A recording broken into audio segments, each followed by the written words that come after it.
Good evening, ladies and gentlemen. We'll be doing this in English. I hope that's okay for everyone. If it isn't okay, then well, maybe now's the time to leave, but I guess everybody understood that this is in English, right? My name is Tom Posmus. I'm a professor of social psychology, and I'll be hosting this evening. I don't know what it's called in English, but I'll be introducing the speaker of today, and I'll also be chairing the question session. So, a warm welcome to everybody. It's great that you made it in such numbers, standing room only.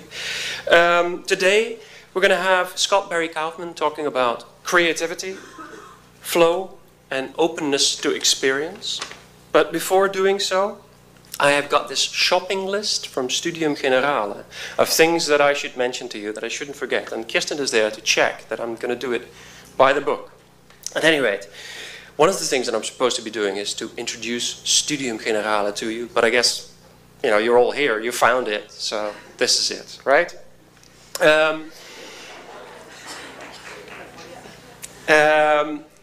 You may also have noticed that this is the first lecture in a series of 3. They're all about creativity. The next one is about creativity and madness. So that'll be interesting to go to as well. And the last one, the third one, is about group creativity. And the first one to kick off is this. Now, Scott is, I'm going to be introducing him in a minute, very briefly, and then I'm going to give the floor to him. The lecture is going to last about an hour, and then afterwards there'll be time for questions, and that can take however long we want. But let's say that we'll see how it goes. I mean, usually about half an hour might be enough, but if there's exceptional energy left in the hall, then we can make it a little bit longer. But we're probably going to stop before 10. Is that okay to everyone? Good. All right. So, a few words of introduction to about Scott. Scott is going to be talking about his personal background a little bit, so I'm not going to spoil it too much. But he, you know, the academic side. He's an academic. He's a psychologist, cognitive psychologist. He did his undergraduate at Carnegie Mellon University in the United States. He then was at Cambridge for a year. He did his PhD at Yale. One of the people he did his PhD with was Sternberg. I forget his first name, actually. Robert. Okay, thank you. Robert Sternberg, well known for his work on love and hate as well. But he's now at NYU, where he's an assistant professor. And quite rare among psychologists these days, he writes a lot of books, which I think is very nice. And I guess one of the books that he's written, or several of the books that he's written, but one in particular, the reason that he's speaking to us today. So he's got a series of new books. He's going to be talking about that as well. So again, I'm not going to spoil too much. We're delighted to have him here, and he's going to be kicking off this series on creativity. So Scott, the floor is yours. Thanks very much.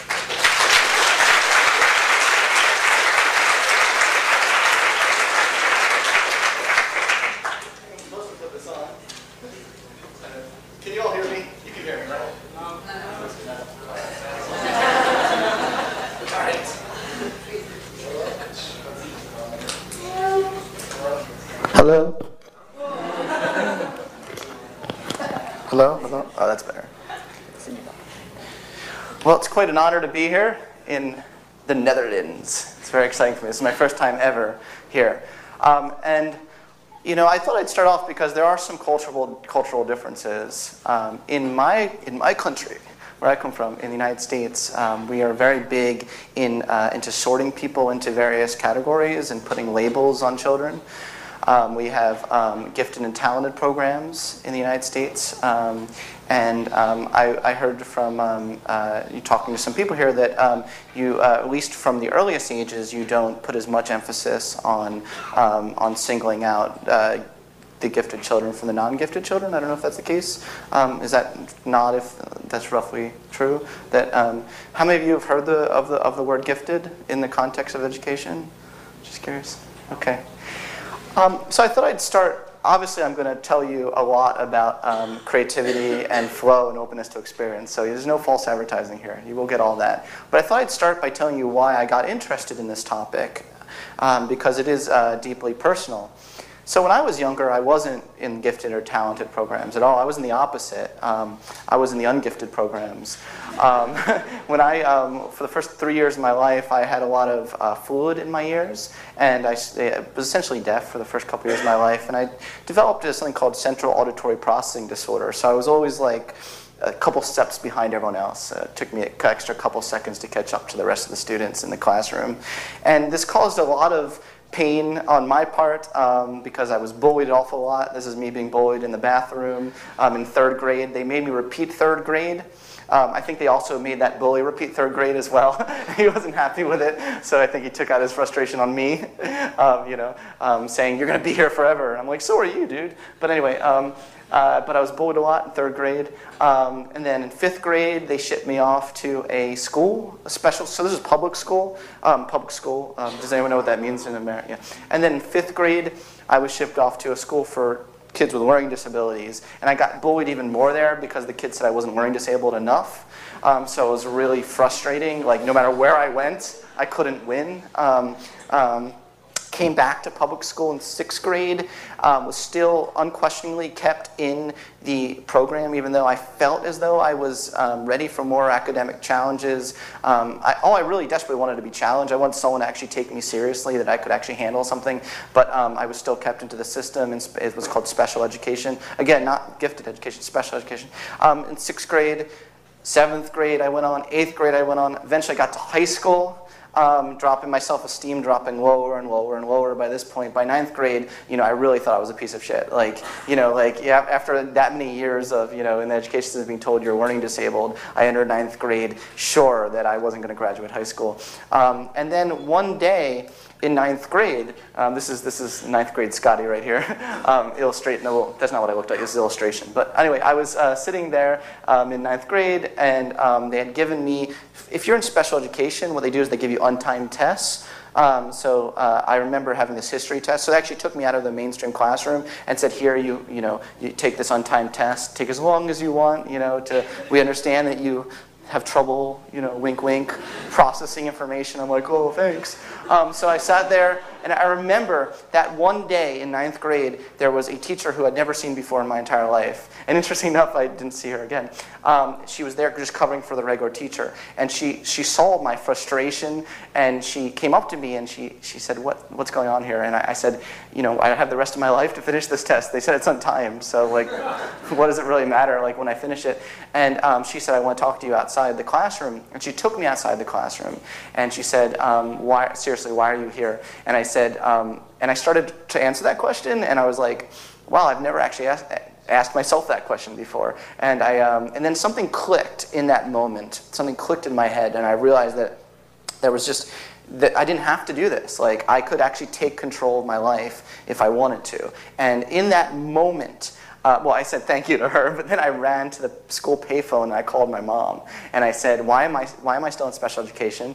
And she's like, "Where are you calling me from?" I was like, "School, I'm not reporting back to the resource room." And she said, "Okay, let's talk about this when you get home, honey." When I came home later, I said, "I'm not reporting again to special education. I want to try it. I want to try it in the real world, mainstream classes. I think I can handle it." And so they let me out on a trial basis. It wasn't because they had never seen this before. No one from special education ever revolted before. So and they were scared that I was going to cause an uprising among the other special education students and everything. And so they're trying to keep it secret and everything. But I had this big meeting with the school administrator, various teachers in special education, and we decided that they'd let me out on a trial basis. From that point forward, things really took off in really exciting ways because I started to just try everything. I was curious, maybe I'm not disabled after all. I was curious, what can I do in life? So I signed up for everything. I did suck in 80% of it, I'm not going to lie. So I signed up to be a Latin scholar, for instance. That was, okay, that's not my thing, okay. But I had this newfound confidence. That's the point I'm trying to say here. I had this newfound confidence. And one thing that did hit is I joined the orchestra. This is me engaged, this is me happy. An earlier version of this illustration had my tongue wagging out, and I was like, no, put the tongue back in. But anyway, So the tongue's in here, yeah. So what I did is my grandfather was a very famous cellist with the Philadelphia Orchestra, and right after I took myself out of research room, I was taking a summer course that summer to catch up to the rest of my peers, and I had this idea that I wanted to join the orchestra. So I went to my grandfather and I said, will you teach me how to play cello? You're like kind of one of the best cellists in the world. I don't know why I never asked you this before. And he was delighted because he was retired at that point. He was in the Philadelphia Orchestra. I don't know if there's any classical music. Raise your hand if you like classical music, if you're a classical music buff. So he was like, you would know what this means. Like he was the last one hired by Stokowski in Normandy.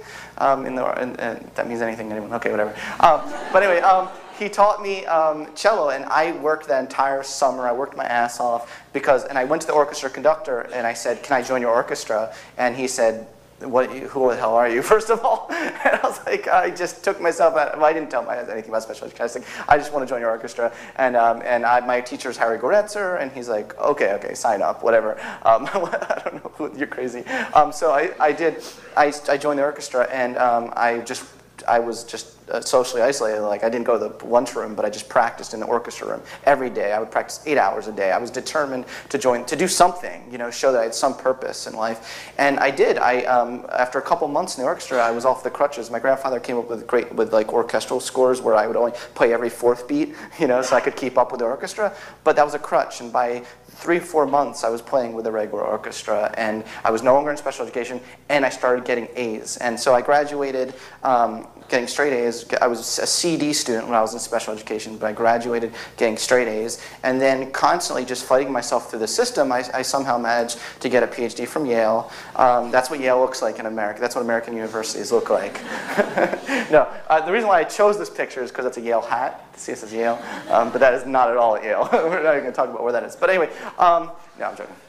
But no, so I did somehow manage to climb the rings of academia and kind of jump on the other side of this mountain. And what I've been really trying to do is show how many people are being stifled still haven't reached that other side of the mountain because they're not aware of exactly what is possible and how they can achieve their goals despite their test scores, despite the expectations of others. So that's just the opening of my story to tell you why this is deeply personal. But I did keep this story, usually that's the point where American audiences clap, but that's a really American thing to do. And I'm glad you guys did not do that, because I feel like you're more authentic and you're more, like, I feel like we're gonna have a more genuine friendship. Like in America, they're like, they know that's the point at which they clap. Do you know, like Oprah Winfrey kind of moment where they're like, oh, that's the moment we clap, let's clap, and they don't really give a shit about you. But I feel like you guys actually genuinely are interested in that story. And that's why you didn't clap. No, all right. So when I got to study, I had to do a PhD in something. I was like, what do I do? And I was curious. I'm like, how about, I want to study intelligence and creativity. I want to look at the greatest creators of our time, and I want to work backwards. I want to see, what do they have that other people don't have? What are the greats? What do the greats have? What is the creative personality? What does it mean to say, what is a creative person? Oh, by the way, another American thing. This is so cool. I get to make fun of Americans, and it's appreciated. This is so cool. Okay, another thing about Americans is that they really like pictures of cats and YouTube videos of cats. You guys probably like that too. Everyone likes pictures of cats. That's probably a universal drive. But anyway, I was curious, what is a creative person? What does it mean to be a creative person? So I looked into the literature, and my research started with the 60s with a very famous creativity researcher by the name of Frank X. Barron. And what he did a lot of research, bringing in the most famous people of our time, like famous writers like Truman Capote. He would bring all these famous people in the 60s into the laboratory and give them personality tests, give them IQ tests. They would sleep there for like a week on time. He created this whole center. And this was his conclusion from that research. He said, thus the creative genius may be at once naive and knowledgeable, being at home equally to primitive symbolism and to rigorous logic. He is both more primitive and more cultured, more destructive and more constructive, occasionally crazier, and yet adamantly saner than the average person. I was like, oh my God. And I had to scientifically study this phenomenon now. Like, how do you operationalize that as a scientist, right? Okay, so I was like, okay, what else we got? What else we got in the literature? Then I came across Csikszentmihalyi's research. He interviewed 91 eminent people And he said pretty much the same thing. He said, if I had to express in one word what makes their personalities different from others, it's complexity. They show tendencies of thought and action that in most people are segregated.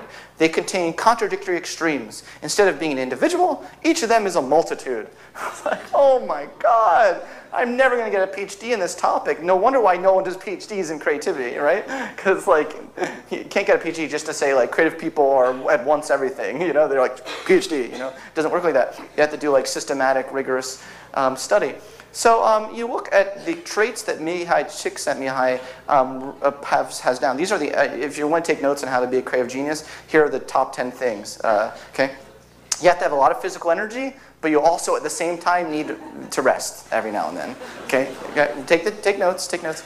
2, you're simultaneously smart and utterly stupid. Okay, same time. Okay.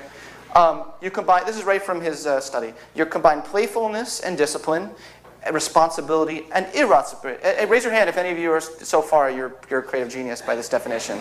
Okay. You alternate between imagination, flights of fancy, and grounded in reality. You're both introverted and extroverted. Same time. There's 2 sides of you. One wants to talk and the other one wants to leave the person you're talking to. You're both humble and proud. You escape rigid gender role stereotyping. This is interesting. This one's actually interesting because there is research I've conducted showing that androgyny is correlated with with people who are creative. So that actually is some empirical research on that. Both rebellious and conservative at the same time.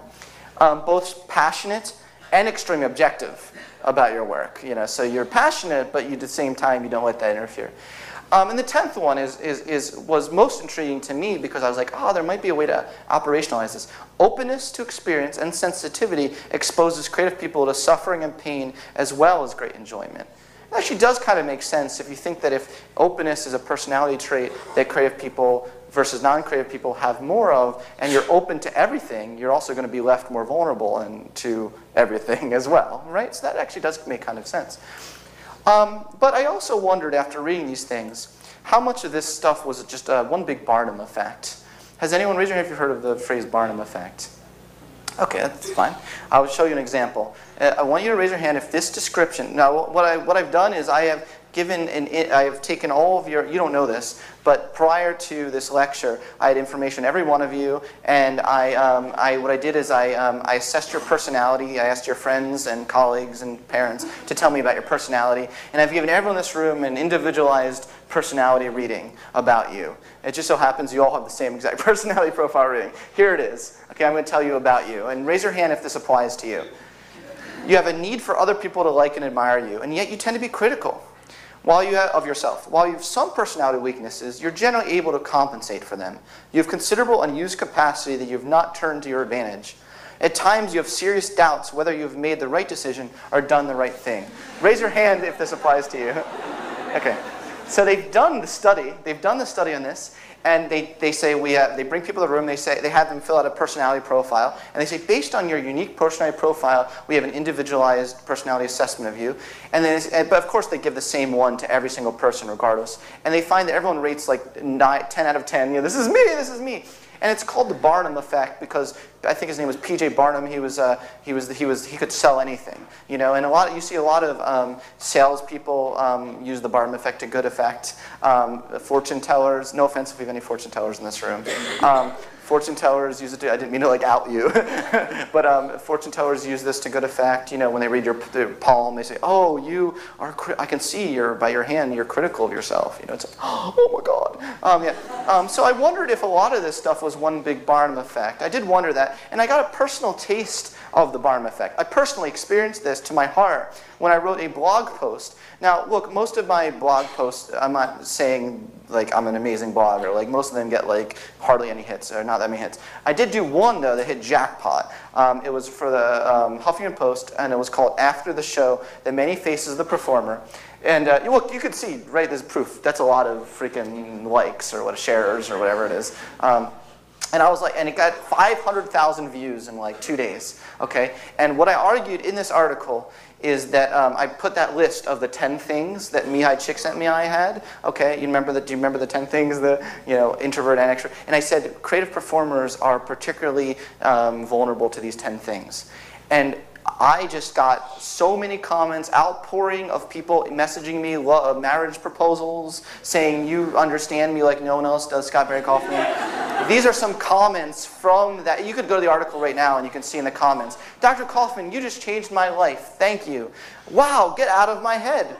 I love this article. I've always been aware of my split personality as far as being an extrovert, introvert. I can talk to anyone, anywhere, but I often do not want to talk to anyone. I must have downtime, preferably alone, to recharge and to wind down. A lot of people just don't understand me and just think that I'm a bastard. I'm so glad you shared this. I have a family member that's exactly the same way, and I've often been very confused by their introvert personality. I just never know what I'm going to get. Suddenly, they make more sense to me. I think that's a smiley face with maybe like no eyes, but just a big, I don't know. As an actor, singer, comedian, cartoonist, this all rings true to me. I especially like the fact that comedians project a different persona while working. When I took stand-up classes a few years ago, I was a different guy in every 5-minute set. It confused me. The instructor and classmates would always tell me to just be myself. All those different people were myself. What they really wanted was me to be someone else consistently. I think creative people are more confused than complex, is what someone else wrote. And then, of course, everyone jumped on that person, right? So that person, that has like 100 replies saying, go to hell, you're an evil person. You're one of those people, you're just, one of the responses like, you're obviously not creative, right? Or you don't get it, you wouldn't get it. Okay. Look, there's something that I struck at the core of by this, that creativity researchers have kept finding over and over and over again about people in the creative fields. And what I realized when I looked into the literature, I found that when you look at reviews of the link between personality and creativity, there's only one personality trait that consistently shows up over and over and over again, and there really is something to this personality trait. So this is one of the major reviews that came out in 2006, which did a really nice review of what they, rightly so, call this critical review of the scattered literature. And they found that the most consistent personality trait was openness to experience. It was most consistently associated with creativity across many different domains. It did actually distinguish between those who were more creative in their domains versus those who were less creative in their domains. But all the other big 5 personality traits, like agreeableness, extroversion, introversion, conscientiousness, neuroticism, were much less consistent and showed much more nuanced effects. And then since 2006, more and more studies are coming out. This is a quote from Nussbaum and Sylvia, a really neat study in 2011 that found openness was a huge predictor, and they say openness really does deserve its reputation as the factor most related to creativity. So this is what I actually focused on in my dissertation, was openness to experience. And that's what I'm going to talk about for this next part of this lecture, is really want to get to the bottom of this mystery. What is openness to experience? Now, here's the problem with openness to experience, is that this construct, this personality trait, when I say the big 5, raise your hand if you know what I'm talking about. And don't be ashamed if you don't. It's okay.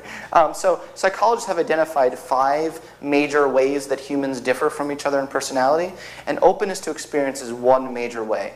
But the problem is that these scales measuring openness to experience, they include a grab bag, like of so many different traits, all mixed together under one label. Just to give you an idea of some of the things that are measured by openness to experience scales. Intellectual curiosity, intellectual pursuits, intellectual interests, perceived intelligence, things like, oh yeah, I'm a genius, things like that. Perceptiveness, that also correlates with narcissism, by the way. Perceptiveness, another topic I study. But anyway, perceptiveness, imagination, creativity, artistic and aesthetic interests, emotional richness, unconventionality. So for a personality trait that encompasses so many things, it should probably not come as a surprise that it's correlated with so many things. Openness to experience is correlated with the susceptibility to being hypnotized, the extent to which you get absorbed in things, absorption. Is there a good translation? How do you say absorption in your language? So I can just say it. Absorption. Okay. Academic achievement, political ideology. It's hard to find anything that openness to experience doesn't correlate with it, either positively or negatively. Sensation seeking. Aesthetic chills, the extent to which you feel chills when you have an artistic experience. Musical preferences.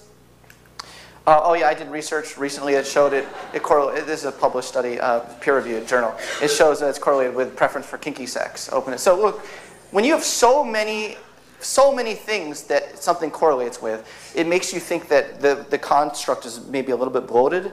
You know, maybe you're measuring too many things. So what I try to do in my dissertation, and what I've been trying to do in my research most recently, is really break down this domain and look at its most essential factors and see how they differentially predict creativity, other things that are really important. And one major distinction that's been made recently is you can take all the intellect stuff out of the openness to experience domain and separate it from the openness to experience stuff. So as a first pass, you can break down that openness to experience domain into two separate factors.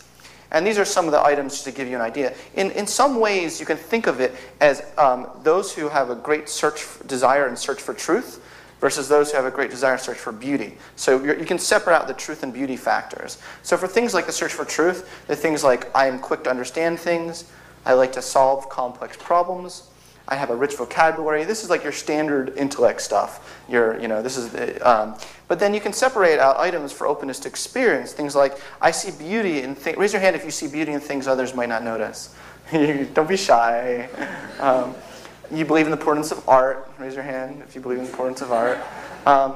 Raise your hand if you daydream a lot. This is reverse coded, so people who score high. And so you can see how these things are different, right? So the person, can you see why it's important to tease these out? Because they're not necessarily measuring the same thing. Do you all know people who are really quick at processing information or really have a great vocabulary and basically like proving that to you every time you talk to them? But they never daydream or they never fantasize. They have no imagination. They have imagination of a rock. Or vice versa. I don't want to just hate on those people. Let's hate on everyone. Do you know people who are like, I believe in the future. And then you're like, tell me about that future. And then they tell you about your future, that future that they dream about. And you're like, that is never going to happen because that is so unrealistic. Right? So there's lots of different, these different traits can come apart in different ways. And then you have people who are both, high on both or low on both. You have all different combinations. So I started to tease these apart. Let's talk about intellect for a second. Okay, what is correlated with intellect? Those personality items on the intellect. Well, some part of my research program is to look to see what is intellect measuring differently from what is openness to experience measuring. Okay, so let's start with intellect. Okay, one thing, general intelligence seems to be very highly related to intellect. Okay, what is general intelligence? Well, intelligence researchers define general intelligence as basically what this test measures right here. This is called the Raven's Advanced Progressive Matrices test. It is a measure of your abstract, what's called fluid reasoning, which is the skill that shows the strongest correlation with a general intelligence factor out of a whole battery of IQ test items. Raise your hand if you know what I mean when I say IQ test. Is that a common word here in this country? It's not as common as I was expecting, though. That was maybe only like 33% of this audience that raised their hand. That's so interesting. You go to America, you say, what's an IQ test? Well, like, even before you finish the sentence, they've raised their hands. You know, they're like, my son has a high IQ. You know, it's like, okay, settle down. Settle down. Good. Okay, so this is called a fluid reasoning test, and this is intelligence researchers kind of conceptualize this as the essence of human intellectual functioning. On this kind of test, you get a whole bunch of these abstract figures, and you have to figure out what is in common across, down, and diagonal. Fill in that missing piece. Has anyone figured out the answer? It's one of the answer options below. You're nodding your head. What's the answer? Yeah. Corner what? Can you give me a number? So like 5. She's right. Yay, let's give her applause. She is high in intellect. Yay. All of these traits, by the way, I have put no judgment on them. I'm just showing you different ways people differ from each other. Okay, so this is also very highly correlated with what's called working memory. So people who are really good at solving that puzzle, by the way, if you didn't solve that puzzle easily, don't feel like you're stupid now. I don't want you leaving here today, I'm feeling like, oh, I have no general intelligence. Don't feel that way. But people who are good at this kind of task do well tend to do well on these kinds of working memory tasks. What they're able to do is they're able to keep lots of information in their head at once while they're processing other information. So they're simultaneously able to keep a memory active while they're processing other information, so they can integrate the information. Okay, so that's why people with high working memory tend to be good at reasoning, at problem solving. on the spot, which is why it's called fluid reasoning, because you're under time conditions and you can't unload this stuff to paper. So this is a working memory task I used. This is computerized. So I would tell people, like, a very easy arithmetic problem is 7 times 1 minus 3 equals 3. It shouldn't be, that's not difficult, right? So people say yes or no. But what they have to do after memorizing each word, each one, is they have to memorize a word. What they are tested on eventually are the words, not the arithmetic, right? But the thing is, this seems seemingly simple, and with just a set size of what's called 2, just having to remember 2 words, I bet you everyone, I would say everyone in this room could probably do 2. I was like, everyone can probably do 2. It's pretty simple to do 2, right? You just have to remember 2 words but it gets progressively more difficult. You know, I piece out about 5, okay? About 4 or 5, I'm out of there. I'm like, fuck this. But some people can do 6. There's one human being has been found to do 7. One human being, and what you see is as the people can handle more and more of this complexity, they do better. They tend to do better on this kind of test, general intelligence. Okay, so you have a general idea now what intellect is measuring, right? It's just this intellect aspect of the openness to experience domain is very dependent on working memory capacity and what's called executive functions. Your ability to plan in your head, sort out, do complex reasoning. Now, how does this differ from openness to experience? This was my question. I was curious, if we separate out openness to experience, how would it differ from the sort of things that people who are high in intellect are good at? One thing I studied is called latent inhibition. I found that people with high openness to experience, there was literally no correlation with IQ, with the fluid reasoning or working memory, once you separate out the unique portion of openness to experience. But what it was related to was a lower filter, okay? A lower reduced inhibition of cognitive inhibition. So a lot of people, if I say, you know, table, you know, a lot of you, the next obvious thing you'll think of is chair. You know, people high in openness to experience, their associative network, it goes out there, right? It can be bizarre. I'm not saying it's not bizarre, but they immediately, I say table, and they immediately think kinky sex, or I don't know, whatever. They just think of something that you're like, how did you really just get that from table? Like, really? You know, but people who score high in openness to experience really do have this broader associative network, and they have what's called reduced latent inhibition. And this latent inhibition, this ability to not ignore seemingly irrelevant things, okay, so that they're better at not ignore. So if you have a reduced latent inhibition, it means you're worse at inhibiting things that seem irrelevant, right? But the thing about creative genius is sometimes the irrelevant, seemingly irrelevant, is relevant, right? A lot of things that are creative are things that have never been discovered before, right? So it's it can be a double-edged sword having this openness to experience. So people with high dopamine also tend to have a reduced latent inhibition. I found that people who have an intuitive cognitive style, they say I like to make decisions based on my intuitions rather than my intellect, tend to have a reduced latent inhibition. But there also has been a linkage between latent inhibition, reduced latent inhibition, and creative achievement among a sample of high IQ students. So at Harvard University, they did a study where they had Harvard students and they measured their IQ, their fluid reasoning, but they also measured their latent inhibition. They found that those with higher IQ who had the most reduced latent inhibition were the highest creative achievers. And what they argued is that IQ was a protective factor. So if you just have low latent inhibition, they'll put you in a mental institution, okay? But if you have a reduced latent inhibition and you basically you tag nothing as irrelevant, but you also have that working memory capacity to sort out, you know, all these ideas that are in your head, we call you geniuses. So I'm sorry to kind of give you like probably the guy who's coming here to talk about the link between intelligence and badness will probably say something similar. But you know, I don't want to steal that thing too much. But there does seem to be a fine line, and that should be a really fascinating talk because there does seem to be a fine line between genius and madness and genius because a lot of it depends on what other protective factors do you have. But with that said, openness to experience does seem to be associated with reduced latent inhibition. Another thing that I found was associated with openness to experience was what's called implicit learning. So implicit learning is your ability, well, I'll just quote here from Arthur Ebert, who was the founder of, really pioneered the work on implicit learning. He argued it's the acquisition of knowledge that takes place largely independent of conscious attempts to learn and largely in the absence of explicit knowledge about what was acquired. All through, every single day, you have really powerful implicit learning systems that are soaking up patterns in the world, probabilities, learning all these probabilities underneath the level of awareness, and they're influencing your future behavior. They're influencing things that you don't realize.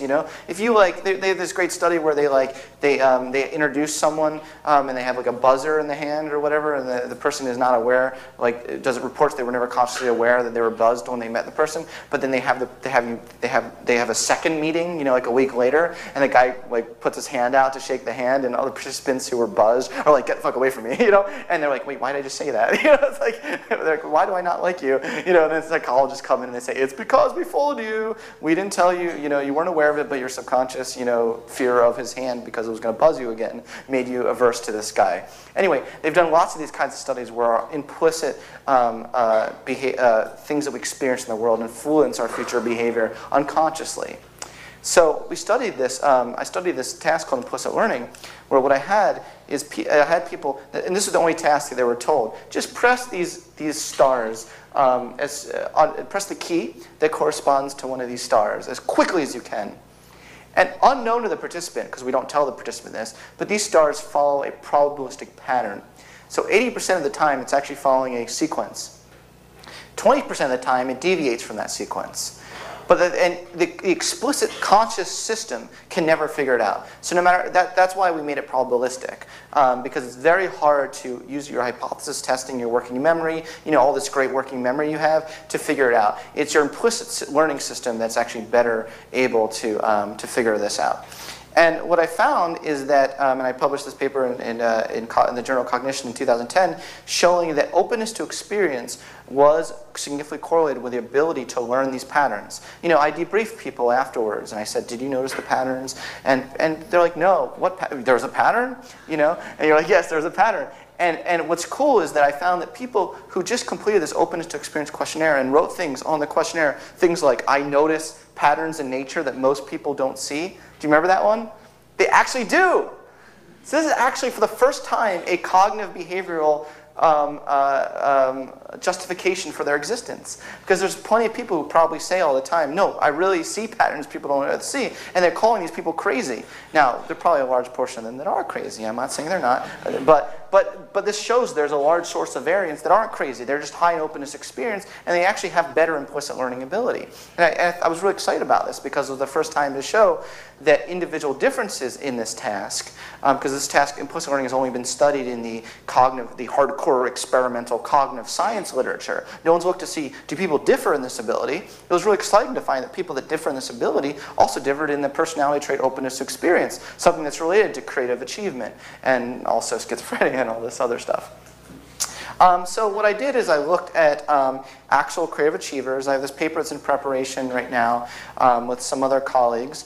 And we found that you could, if you split up arts creative achievement, like people who do really well in visual arts, music, dance, creative writing. Do we have any dancers here? Raise your hand if you're a dancer. I'm just curious. Okay, because this is a really particular domain that interests me from an openness to experience perspective, because we find that dancers are really high in openness to experience. Anyway, visual arts, music, dance, creative writing, humor, theater, and film, we found that openness to experience, when you separate it from the intellect component, was the most robust predictor of creative achievement in those fields. Conversely, intellect was much better at predicting things like invention and scientific discovery. So separating intellect from openness to experience seemed to have very significant predictability different from each other. And you wouldn't have seen this if you just stayed in the standard Big Five model where you don't separate these things from each other. Is everyone with me so far? Awesome. Okay. Because let's take a deep breath before we get into the neuroscience of creativity.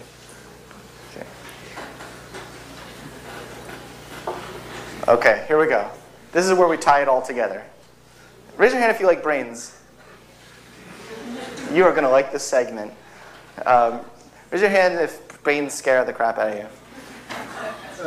Okay, me a little bit. So what's really neat about all this is that at the behavioral level analysis, what I just showed you was all the data from the behavioral level analysis. But what's really cool is that the latest research on the neuroscience of creativity like backs up, supports what behaviorally we're seeing. So what is the latest neuroscience of creativity? Well, first of all, raise your hand if you've heard of the distinction between the left brain as being really boring and black and white and really realistic and analytical, okay, and the right hemisphere as being poetic and sensual and colorful and vivid and creative. Raise your hand if you've heard of that distinction, right? Wrong! Bullshit. I call bullshit. So my second most popular blog post ever. The first one, remember the first one was the Barnum Effect one? The second one was also for Huffington Post, which showed why this is not the correct model. I think a lot of people are getting sick of such a simplistic notion of the neuroscience of creativity. There actually is a lot of research going on the neuroscience of creativity that's much more nuanced, that's much more thoughtful, and I'm going to show you some of that research today. So one thing you have to understand is this emerging understanding in the field of cognitive neuroscience more generally, that a lot of our understanding of cognition really happens at a large-scale brain network area. To quote from this abstract, it says, although it has long been assumed that cognitive functions are attributable to the isolated operations of single brain areas, or even brain hemispheres, like left and right hemisphere, we demonstrate that the weight of evidence has now shifted in support of the view that cognition results from the dynamic interactions of distributed brain areas operating in large-scale networks. Now, just memorize that line if you want people to think you're smart at cocktail parties, or if you want to get thrown out of the cocktail party, you can quote that line. But this is an emerging understanding of how cognition actually works, and this includes creative cognition. There's only three, and also this, by the way, this is like an idea of how this stuff can be modeled, these networks. Basically, the idea of large-scale networks is that we have particular brain areas that are specialized for certain functions, but what's more important than just knowing those specific brain areas, it's knowing how they communicate with each other. How are they talking to each other? There seems to be a manageable number of large-scale brain networks. This seems to be how the brain is organized, that serve where the network, they work as a team. They're like a team that works together to solve certain problems or do certain things. And this seems to be a much better way of understanding how cognition works. And you can model this stuff on computers. You can, there are people trying to really understand all the different connections. Our brain seems to be pretty elegantly organized and connected if you look at the white matter tracks that connect different brain regions to each other. It seems to be quite elegant. So I'm only going to talk, hopefully I haven't lost any of you yet, because I'm going to make this as simple as possible without disregarding your intelligence. I'm respecting that you're very intelligent, so I'm going to keep it as simple as possible without sacrificing any of the meat. There's 3 large-scale brain networks that have been discovered in recent years that seem to be crucial if you want to understand the creative process. Keep in mind that for all these brain networks, there's communication going on between the left and right hemisphere, which is why this simplistic left hemisphere is boring and stupid, or not stupid, boring and analytical, and the right hemisphere is poetic and creative is not the right way to think about it. The better way to think about it is I'm going to show you these 3 large-scale brain networks that have been identified that interactively play a role in creativity. The first one is what I call the attentional control network. Think of this as the looking out network. Okay? This is specifically communication. This network consists of these brain regions. In the frontal lobe, front part here, right below, right behind the forehead, and the parietal lobe, kind of up top here. Okay? So people who are really show a lot of activity in this network, the looking out network, they're really good at concentrating. So this network is recruited when you have to pay attention to something out there. Not in here, not in your own head, but you have to pay attention to the outside world. So let's say right now, every single one of you is using the looking out network to pay attention to what I'm saying. Okay? If I brain scanned every single one in this room, not every, actually some of you are daydreaming, and you're going to be more higher on the next network I show you. But you would show that for large segments of this lecture, this brain network and these particular brain regions have communicated with each other. The next network I want to talk about is what I like to call the imagination network. Some cognitive neuroscientists call it the default mode network. But I want to call it the imagination network, because really what we see is most active, when these brain regions are most active, it's when we're looking inward. So we're reflecting on our own personal experiences, we're daydreaming, we're mind wandering, we're imagining the future. And the neat thing about this network is it turns out that when we're imagining the future, we're recruiting brain structures that are associated with our past. So we don't just imagine the future out of nowhere. When we imagine the future, we are actively constructing a future based on what we've personally experienced in our own memories, our personal memories. So you see particular brain regions, like in the hippocampus, for instance, other areas. A lot of these areas play a role as a team to help us imagine the future. Also, this is really important, this network, for social cognition. It helps us understand and imagine what someone else is thinking, what's called theory of mind.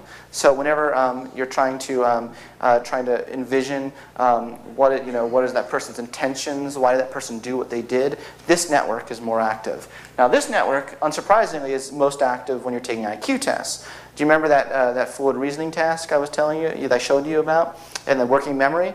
When you're doing working memory, it's this one, but not when this one. This one is not working memory or fluid reasoning. It's when you're really imagining and fantasizing about your own future, as well as thinking about what else someone else is thinking. So that's the first two networks.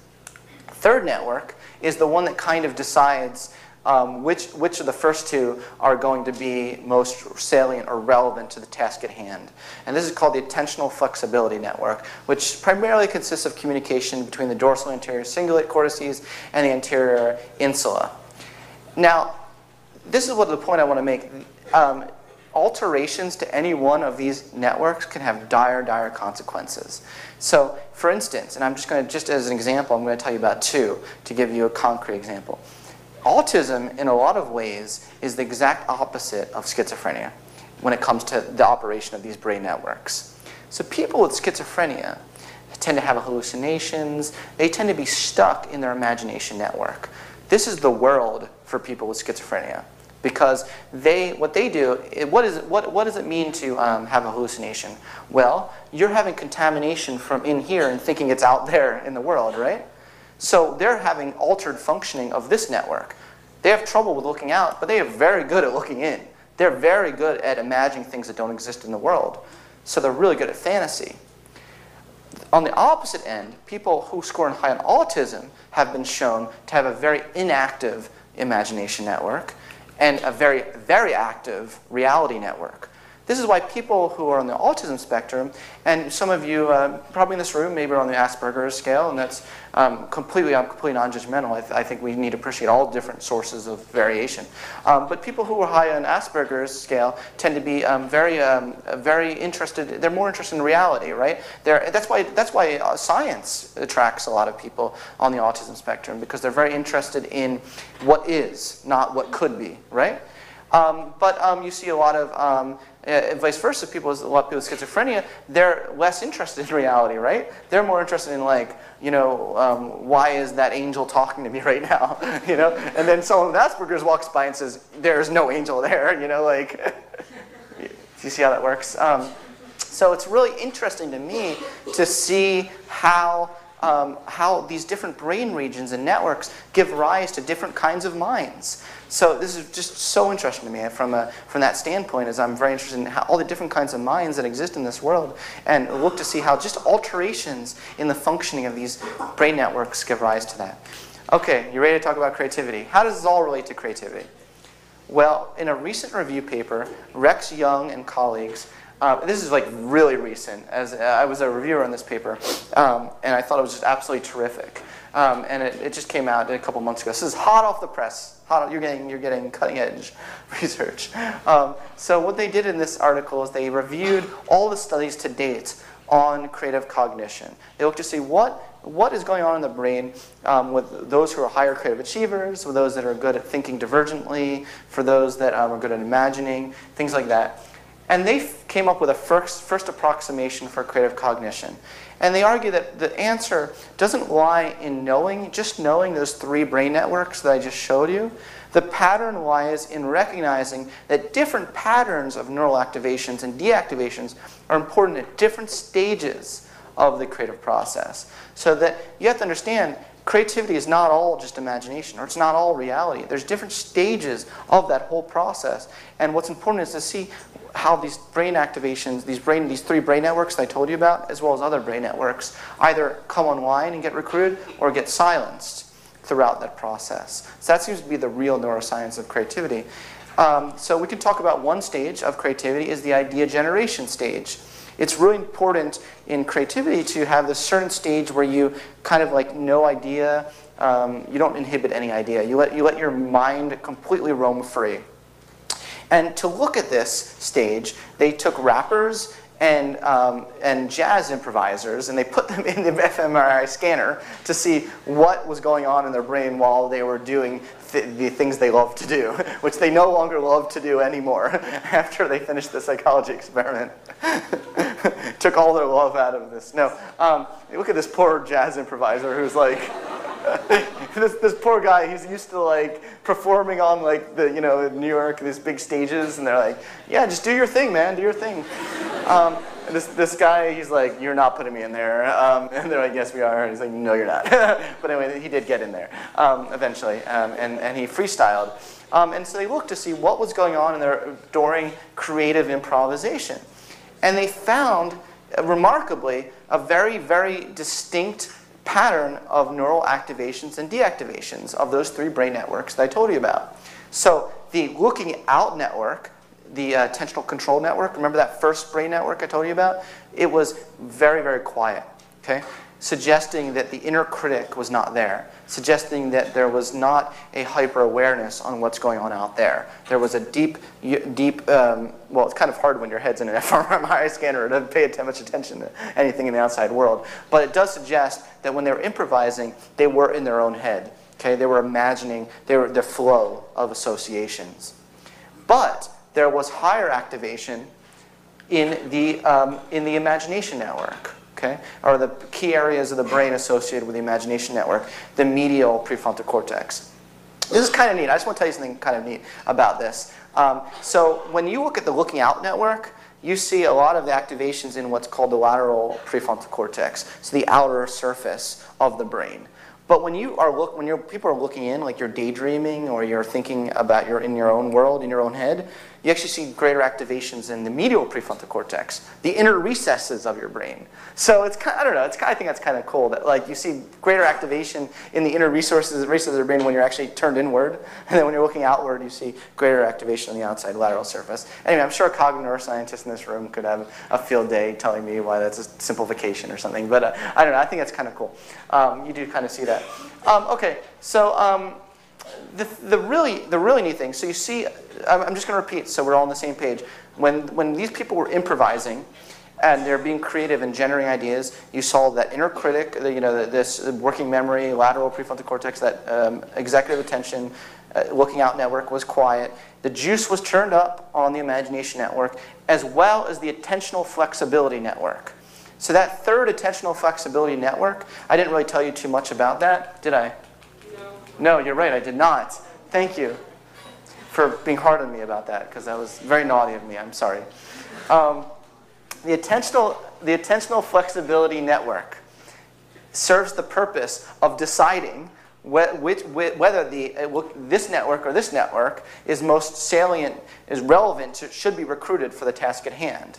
Okay? So if you have alterations in this network, which people with autism and schizophrenia both have, they just have it in opposite directions. So people with autism have alterations in this network, but they get locked into this network, whereas people with schizophrenia have alterations of this network, but they get locked into this network. Does that make sense? Yeah. So in a lot of ways, this network is the most important network for dynamic switching between different large-scale brain networks, which seems to be what's key to creativity. So the key to creativity doesn't seem to be one side of the brain or even one large-scale network. It seems to be that ability to dynamically switch your attention when you need to switch that attention. Okay? That seems to be the key to creativity. And that's exactly what they found in these improvisers. Now, here's the thing, though. The creative process doesn't just involve improvisation or idea generation. By the way, and this is a huge by the way. This is like one of the core points of my talk. This, it's just that I almost forgot to say it, which is why I said by the way. And I'm like, what are you, shit, you can't forget to say that. Okay, do you see this pattern of activations and deactivations? Just take a good look at this. Because this right here is the exact pattern of brain activations and deactivations that you see in people who are in flow. Okay? People who are in flow have been described for years in the literature by Mihai Csikszentmihalyi, by other researchers. Before any neuroscience study ever came around, they've been described as people who have focused self-motivation.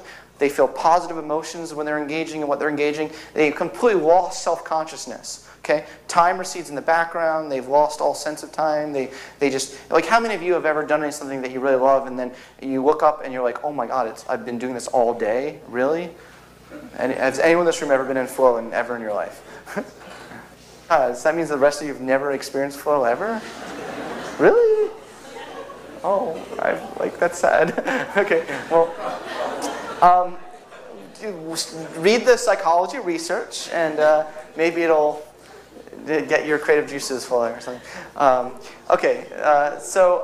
This state of flow, this here is the state of the brain regions associated with the state of flow.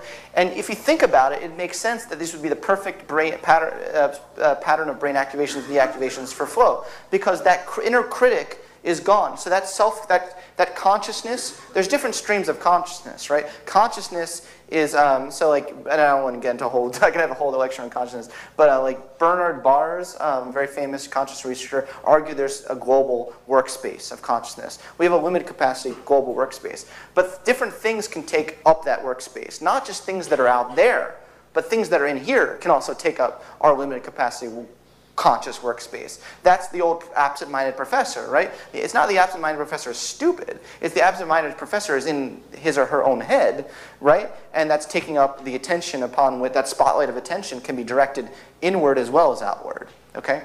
So it turns out that people who are in flow have directed that spotlight of attention so much inward that they are not thinking about what others are thinking about, are thinking about them. They and the task they're engaging with are one. Okay, that's all they care about, and they're not. So that executive critical working memory network is just silenced. That's why it's silenced, because they're not being critics. Instead, they're free flowing their ideas. There's a natural sort of imagination of things that don't exist, and that flexibility network is just open. It's flexible to sort of anything that arises. Okay, so that's really neat that multiple studies now are suggesting that creative improvisers and creative people, the idea generation stage is most associated with flow. But if I said that all creativity consists of is flow, I'd be totally lying. Because has anyone in this room ever created anything in their lives? Let's try this one. Raise your hand if you created. No, don't. I'm not going to be a dick again like I did for the other one for the flow. Okay, so I'm going to assume every single person in this room has created something in your life. And you know that a lot of it is hard work, right? I can't stand people who, they're BSing you, like writers who say, oh, I just finished this book and I was just, in flow. You're like, shut up. You were not in flow the whole time. I guarantee you were looking at that person's process. They went through a lot of situations where they had to bring that executive attention, that attentional control network back online to kind of judge whether or not an idea and evaluate it. So there's another very important stage in the creative process, and that's the idea evaluation stage, where it is important it's not the flow state, but it's important to get your attentional control network back online. Okay? It's important to get that back on and see whether or not the idea you came up with is creative and is really, you get to flesh it out and test it out. Sometimes we all have inspiration, we all have ideas, but unless we actually flesh it out and work it out, it's really not going to be considered creative to other people. The problem is if you only think of creative process as involving that one stage, the idea generation stage, then this happens. I'm just going to leave you with this image for a couple seconds. This is what happens if you never get that executive attention network back online. Okay. Okay. So obviously, all this stuff is very theoretical. By the way, this is probably a very American thing because Americans love doing this to their dogs. Do they like doing this to their dogs in this country? You guys make fun of each other if they did it, right? In America, they're like, "Oh, Dolores, I love what you've done with your poodle." You know. For some reason, Dolores was the first American name that came into my head. Probably no one has been named Dolores in America for the last 50 years. Anyway, okay. So I'm throwing so much at you today. I know. I'm giving all of your brain networks a workout, and I really appreciate you not falling asleep and I really appreciate that you're still with me. But a lot of it was very theoretical, and I think that a lot of you maybe are teachers and are wondering okay, well, this is all very well and good, but how do we create conditions in school where we enable children to enter the flow state? We enable them to be critical thinkers. We enable them to go through all the steps of the creative process. And that's really, in a lot of ways, what interests me the most, is not just learning about the latest science of this stuff, but trying to figure out how in the world does all this really apply to, in the real world, to children's lives. People like me who, I just realized, you know that moment when you realized that you should have said something an hour ago that you never said? When I was telling my story, my personal story, and I was saying how I was being bullied and, everything tossed in lockers and stuff. God bless you. That was serious. That was serious. Oh my gosh. This person is not joking with that sneeze. It wasn't just kidding. That was real. So when I was really young, and I was stuffed in lockers, and I got a lot of wedgies. Do people do wedgies to each other in this country? I'm not even going to describe what that is. You Google that later. But I got a lot of wedgies and things, and that's what happens to kids that get bullied. I would run home to my room, and I would have I would have this fantasy world. I would actually write novels. I was just I was into creative writing. I acted out soap opera stories in my head. I was an only child as well, so I didn't have siblings to play with, and so on the one hand, I had this whole fantasy creative world, but on the other hand, no one at school ever saw that, and none of that, it never dawned on me any of that counted.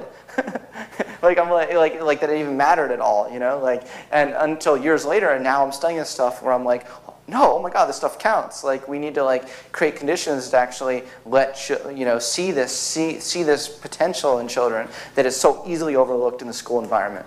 So let me just leave with two. How much time do I have, by the way? 3 seconds. Let me just leave here. Oh, I'm over. Am I over? I'm actually okay. Let me just leave here with two examples of educational programs in America that I think are hitting the nail on the head, or at least getting us close to conditions to this. One is a school called High Tech High. Completely reimagines the way school could be run. It's a set of charter schools in San Diego County. 100% of people go on to college. It's deeply rooted in project-based learning as a method of education. What they do is they put a great deal of thought into the design of the physical space to facilitate the creativity and flow. They completely ignore assumptions that the rest of Americans seem to love so much, such as you should segregate kids by social class. You should segregate kids by those who are trained to use their heads versus those who use their hands. You should segregate those from college. I just heard that here in this country, after the age of 12, they're very fast at saying you're a college track, you're not a college track. Is that right? Yeah.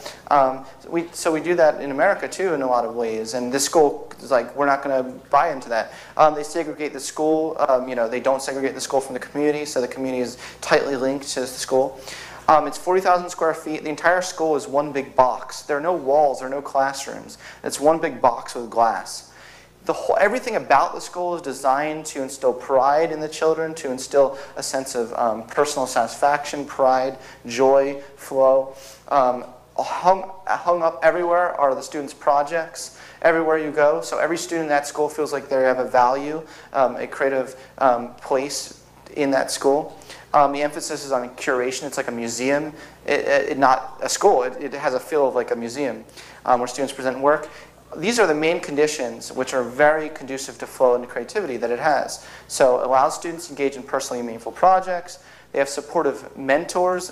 They have community support from the community and experts in the field and things that help the student constantly revise their projects and keep them on track. There's a safe space to play. Very, very important things if you want to see creativity.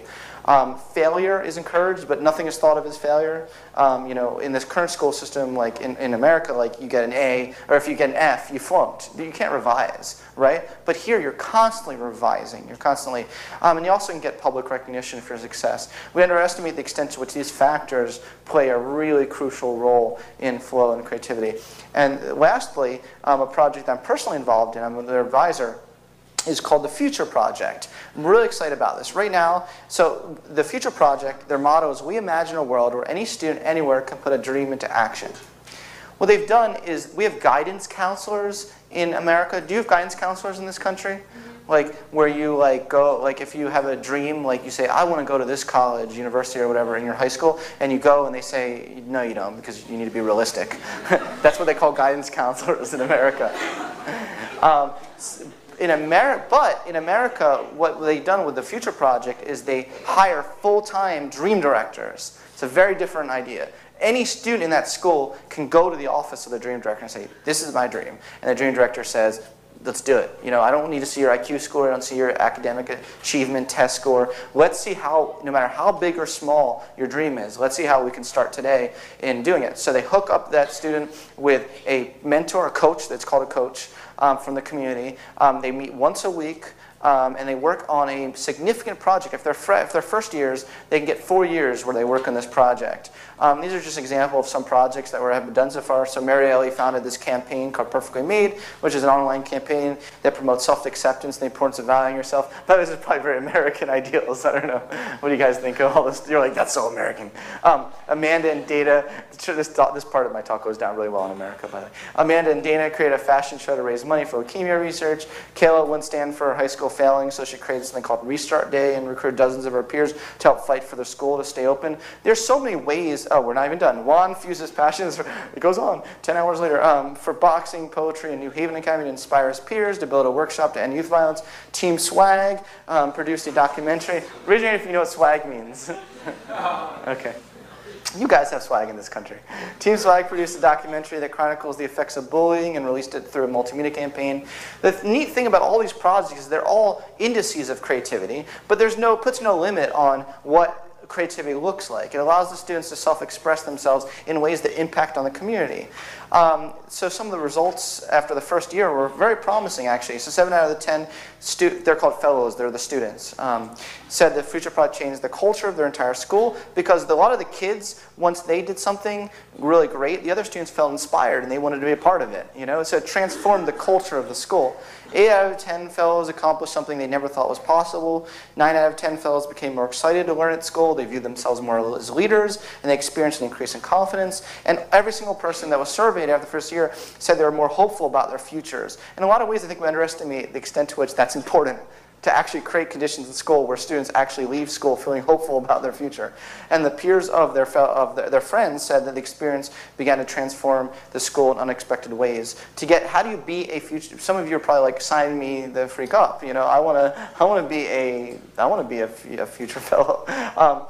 So the thing, or maybe you're an educator and you want your students to be, the application process doesn't involve your standardized like IQ tests or academic achievement. This is all that's required. If you want to realize a dream, you have to upload a motivational video to you. Well, first of all, you have to have a meeting with the dream director who makes sure you're not crazy. No, who listens to your dream and makes sure it's a viable dream. You know, it's a viable goal that's going to help the community. And they assess your grit and desire through interviews. But then they have them upload a motivational video to YouTube. They say post one dream on a social networking profile starting with a prompt, I have a dream that someday, ... Make an inspirational music playlist of exactly 8 songs. Can you imagine if this was the admissions criteria to college? You know, imagine how different a world it would be. Now, some of you are thinking it wouldn't be a better world, but I think that in a lot of ways it might actually be. Make a list of 5 life lessons for teenagers. Fill out dream cards that include the dreams of classmates and hand them out to the dream director. These are the only admission criteria. I'll just show you just a video of the first year, and that'll be the end of this talk. Will be this video to leave us all inspired. Oh no, that's it. That's the video now. I'm Amanda, and I'm a believer. I am Marielle, and I am an inspiration. I'm Skylar, and I'm an unlikely activist. I'm a leader. I am a breath of life. That is who I am.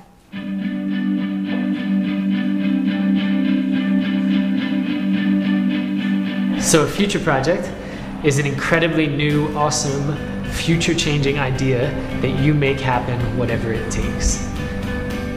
When it first came, I just felt the love of the future project. I felt like it was something big that was going to make a difference, not just another school activity. So the future project is keeping me pumped and ready. That's what it is. Many of our students who have participated in the future project, they show up now and they say it's because they know at the end of the day, they've got that meeting, they've got that huddle. So as soon as the students had this opportunity to speak up and take ownership, it just totally changed the way they were. My project is called Perfectly Made, and it's basically a campaign that aims to raise self-esteem among young people through social media. I'm doing a basketball clinic for 5th to 8th graders. Our goal definitely is to promote music. We're generating 1,000 reasons why people choose to live life. The name of my project is Creative Kids Against Cancer. I'm teaching special needs kids how to dance so they can like have fun with themselves and enjoy themselves and just be free. It's a dream to have students meet with a person, the same person, on a regular basis who offers guidance without judgment and helps them to create a project that taps into their passion. Having a coach is like having an older sister. She's really been there for me through a lot. I absolutely love her. She's my friend, she's my coach, she's my mentor. My coach taught me to never give up. You can bring people that may necessarily not have crossed paths, but get a chance to interact, and now I get a chance to try and, impact his life in a big way. I feel that it's not my job to be teaching and coaching her. We're teaching and coaching each other.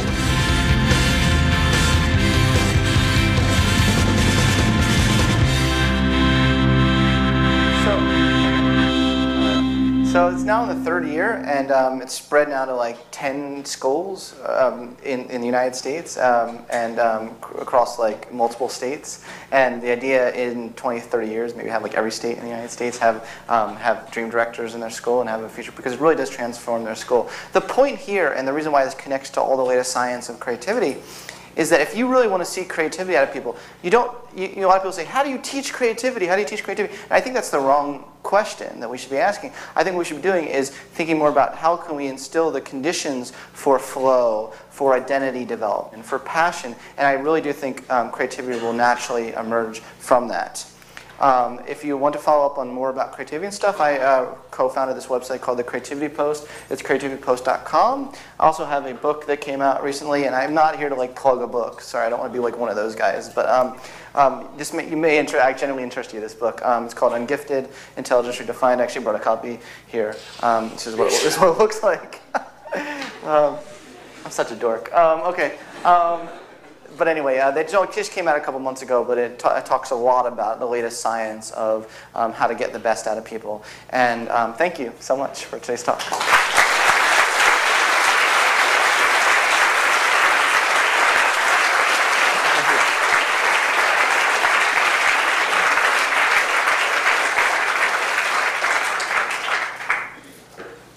Thanks very much, Scott.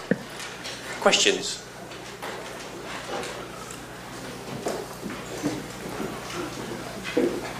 Thanks for coming. Apparently now is a good time to leave, but you can also stay. Thanks. Can I speak? Yeah, speak.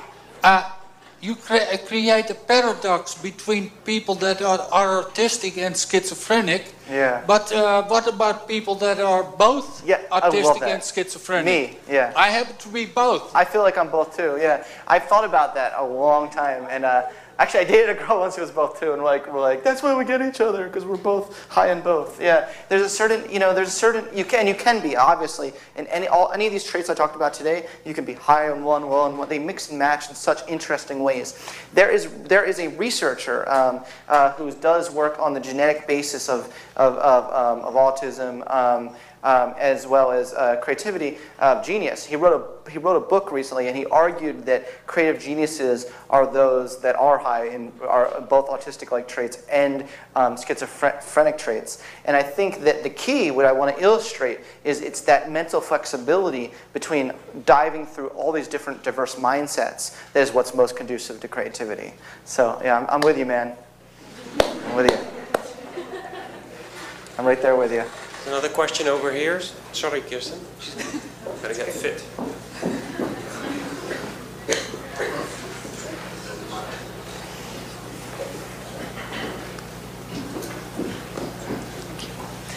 I actually have two questions. First, what do you mean by experience? How would you define it? Ooh. And second question, all this talk about success and hope for success, isn't that the major obstacle to creativity?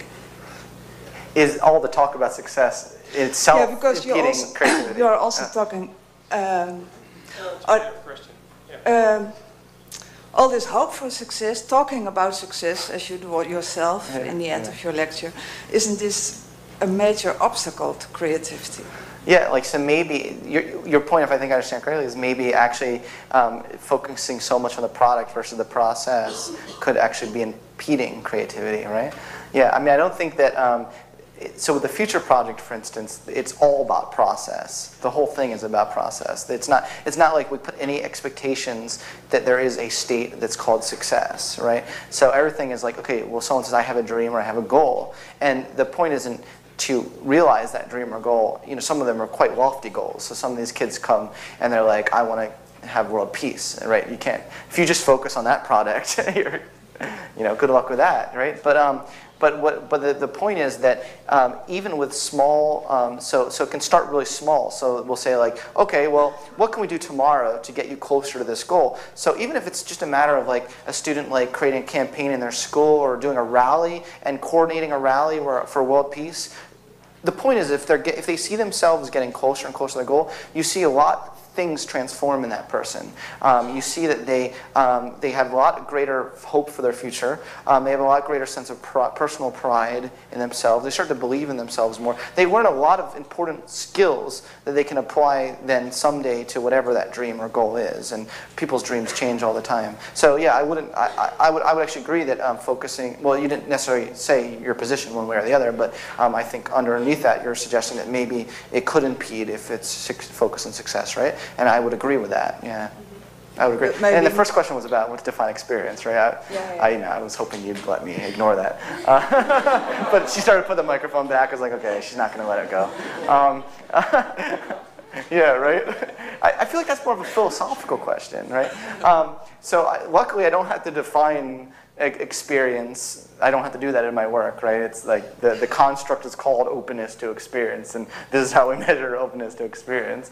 But I can say this. I conceptually think of it as exploration. You can either have cognitive exploration or you can have behavioral exploration. And what I'm trying to do is separate these different facets. So you can explore and have experiences of lots of ideas in your head, right? So where you're exploring all these different things and you're actually engaging in them. So it's engagement. Engagement to me is tightly associated with experience. Or you could also behaviorally experience things by just randomly walking around and doing things, without thinking about it. People who are high sensation seekers, that's what they do. People jump from airplanes. People who, it's not like, what are they doing? They're experiencing thrill. They're experiencing feelings, right? So to me, it's tightly linked to engagement and that's how it works, and exploration. So does that then translate into openness to anything? Yeah, what do you mean? So openness to experience is like the broad construct, but what I did is I showed how you can break that broad openness to experience down into its various particular facets. Anything which are cognitive or anything? Yeah, that's what the intellect is all about. Intellect, people who score high in intellect have a great search for truth and a great search for experiencing the truth. Then they get excited by experiencing the truth, right? I personally do. As a scientist, it's a great feeling to experience something that I feel like I've hit on is truthful, and But I also think beauty is also the other side of the coin too. So you can be high in both and stuff. But when you talk like this, it has more to do with feeling then. I think experience is probably intimately tied with feeling. Yeah, I do. Are you a philosopher by any chance? No, a psychologist. Because I feel like it's a very philosophical question you're asking. Your first one, your second one was a psychology question. Right? So there's, for example, people with ADHD, for example, they are testing to Csikszentmihalyi, and so more open to their experience. Is that similar with that? So they actually Can you repeat the question? Many people will not have heard that. He just basically, originally, if you know what ADHD is, attention deficit hyperactive disorder. So really no one in this room knows what ADHD is? Okay. That's interesting. It's a psychological disorder, isn't it? Would it be classified attention as a deficit hyperactive disorder? I mean, the D is the disorder part, but like I'm very wary about calling any of these things disorder because you stick those kids who have this so-called disorder, and what it is like hyperactivity, right? Like either like behavioral hyperactivity, which is ADHD, or you can actually just have the ADD part, which is an inability to concentrate. ADHD and ADD are actually different disorders, and it's some people use them as the same thing. But latest research does suggest that people with ADHD do have a hyperactive imagination network. They have an inability to suppress that network when they should be suppressing it. So in a classroom environment, they have trouble concentrating on what the instructor is saying because this imagination network is just so noisy. But if you stick them in an environment where they're engaging in something personally meaningful to them, you find they're more likely to be in flow. So a lot of people who have ADHD report they are quicker to get into flow, right? So it's a great paradox. If we only look at them in the education environment, it's very easy for us to just put a label on them and say they're learning disabled because they're not paying attention to a really boring class. But if we look at their experience, you know, I'm putting that in quotes so I could save me. So you put them in a broader range of experiences, and you let them engage in things that are personally meaningful to them. You see that there is no disorder at all. So it really depends on the context. Did that answer your question at all? Yeah. One all the way. Oh right. Well, let's have this one first to make it easy for you. Sorry, we'll get there. Hi, so my question is about flow and video games. So I study game design and development, and my question was, do you think there are kind of key elements which help conjure up flow inside of a controlled environment like a video game? Yeah, I think video games are a really cool example because a lot of people who love playing video games do report being in the flow much more frequently. But you know, I think there's a more general point about flow. One of the conditions that Mihai Csikszentmihalyi identified in his book is that you're most likely to be in flow when there's a good match between your current level of ability and the task that you're playing, and that's just a little bit more challenging. Okay, so you can handle it, and it's a little bit of a challenge, but you feel like it's doable. I can imagine not everyone likes playing video games, right? You know, there are people who hate video games because they're so hard for them, right? And they don't engage in flow. You actually find very particular characteristics associated with people who are good at video games, and I think that it relates to this, you know. And I think that that's part of the picture. But it's a feedback loop actually. So people who have good visual spatial skills tend to be good at like shooter games, but as well those who play more shooter kind of games, they boosts the connectivity of the spatial brain networks. So the more you engage in things, the more experience shapes your brain connectivity. But it's a feedback loop. Some people start with a higher level, and I think they're more likely to enter flow. So that's my nuanced answer. I'm sorry. There's a question. Yeah, thank you. Very inspiring talk. Why is openness cross-culturally so difficult to replicate of all the personality traits? Can you comment on that? Is that true? Yeah, it seems to be cross-culturally the most difficult to replicate trait beyond like well-educated Western samples. Maybe people have different conceptualizations of what experience means. Is it just me? I think you need to speak up. He said, how come cross-culturally openness experience is the hardest to replicate? Now that's really, really interesting to me, okay, because that's the first I've heard of that. Because I've seen studies in openness to experience like in China, but I haven't really seen it. I haven't really seen it in that many countries. You know, awful lot of American studies, over 50 years of American studies in openness to experience. You know, there's a lot of confusion, and we could talk about the whole history of the openness to experience construct. So it hasn't always been called openness to experience. Some people call it cultural absorption. Some people have called it like your ability to be open to new cultures and experiences as well. It has gone under a lot of different labels. I wonder if the items that are being measured there have serious cultural differences in terms of their meaning. And I mean, I think that's a really interesting consideration. I really can't answer that. Yeah. Okay, a question there. Hi.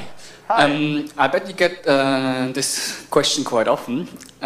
What do you have to say about the relationship between drugs and creativity? I do get that an awful lot, and I just at a conference was all about that topic. I mean, we're living here in the Netherlands, so I think it's quite important. That's right. I don't want to put a stigma on me, but wait, do you guys do a lot of LSD in this country? Raise your hand if you've done LSD. No, joking. Don't. Oh, they're doing it. They're raising their hand. No stopping the LSD users. They're like proud. What do you say? On Silk Road, everywhere. What's that mean? Silk Road is basically a marketplace that is anonymous. So even in the US, yeah, you can buy it in the US, totally anonymous. Cool. So wow. Do we want to open? Raise your hand if you want me to open this can of worms right now. Or should I just like personally talk? I mean, because this is a whole new topic. Maybe what 3 minutes? Should I devote 3 minutes to this? Okay.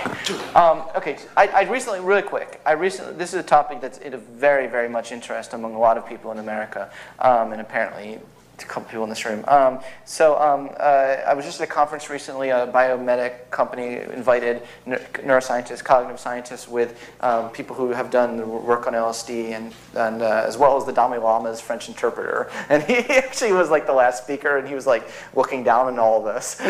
He's a wonderful guy, but he's like, I do not understand why anyone must do LSD. I have inner peace. And we're like, okay, good for you. But we don't. We don't have inner peace. But he's a great guy. He's a great guy. The point of that conference showed that if you administer a certain dose of LSD, it does show significant improvements in the openness to experience construct. I have particular friends who are doing this rigorous research at Johns Hopkins University on this topic, where they have brought in people into the laboratory and under very safe conditions have given them the active ingredient of LSD, and they see substantial improvements in particularly the openness to experience personality trait, and not so much in any of the others. So it does seem like that is operating along a similar pathway as what are naturally people who high in openness experience are operating with, through the altered state of conscious. If you think about what LSD does, by the way, what's it doing to those brain networks I talked about? Think about it. It is literally shutting down the looking out network, right? It is turning up the juice on the imagination network, and it actually probably is silencing the flexibility network. Probably all that's going on there is the imagination network. It's almost like you're entirely dreaming, but you're awake. Yeah. Actually, I understood that it made you able to distinguish between the two, the looking inward and the looking outward. Oh, that's cool. So yeah. Then that's why it hallucinations. It's not so much shutting down the look outward, I understood, but more shutting down the ability to differentiate between the two. So that specifically is shutting down the attentional flexibility network. Yeah, that's why I said probably it's also altering the flexibility network. The flexibility network is what's important to distinguish those two. Do you see what I'm saying? So it's not shutting down the look outward. Well, maybe not shutting down necessarily, but it's silencing it. It's making it more difficult to quickly shift your attention focus to what's real and what isn't real. Yeah. Yeah. But anyway, so there is good research on this, and if any of you want to email me and want specific papers on the latest research on LSD and openness experience, I'm happy to send that to you. Okay. Any other questions? Well, can I ask a question? No. No.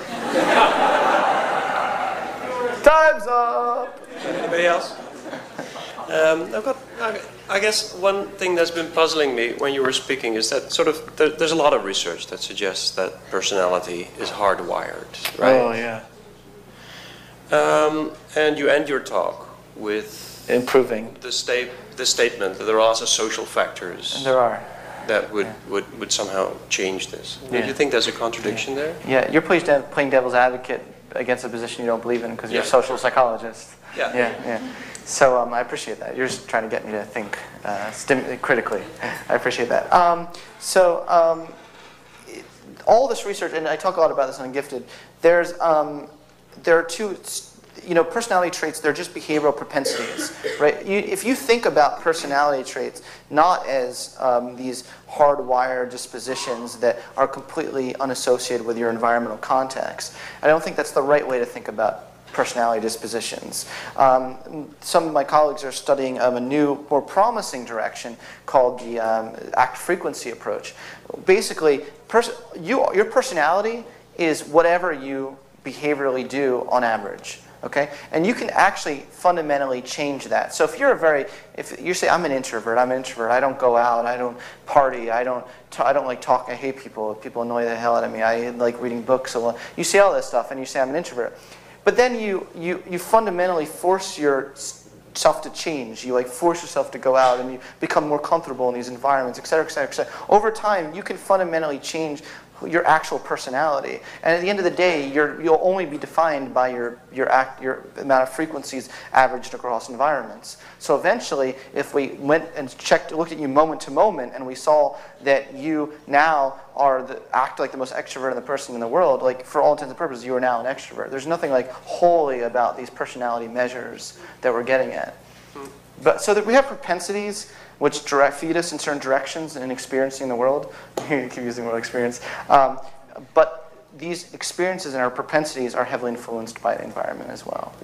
So, okay, fair enough. Thanks. Any other questions? Well, then we can thank you again for a great talk and a great discussion session as well. And it's time for my list of things to do again. I better not forget things. So Scott, thanks for a Thank great you guys talk. seriously for inviting me. Thank you.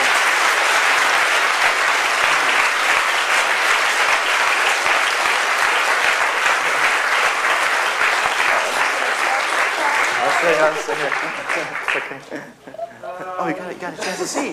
There are two things on my checklist. One, on behalf of all of us, we're thanking you, but on behalf of the organizers, we give you a book. Oh, no way. Yeah. Oh, my microphone's still on. This is called Joe's Speedboat by Tommy Wieringa. Is it in English? And I don't know, it might be about LSD or about something. I didn't pick it, so I have no idea. Oh. Thank you so much. Thank you so much. Yeah. One final thing for me to do. That's to thank you all for coming and to point out we'll be having 2 more lectures on creativity. Thanks very much. Bye-bye. Thank you. I don't know. Oh, I'm applauding myself. Have you read this? No, I have no idea. I mean, it's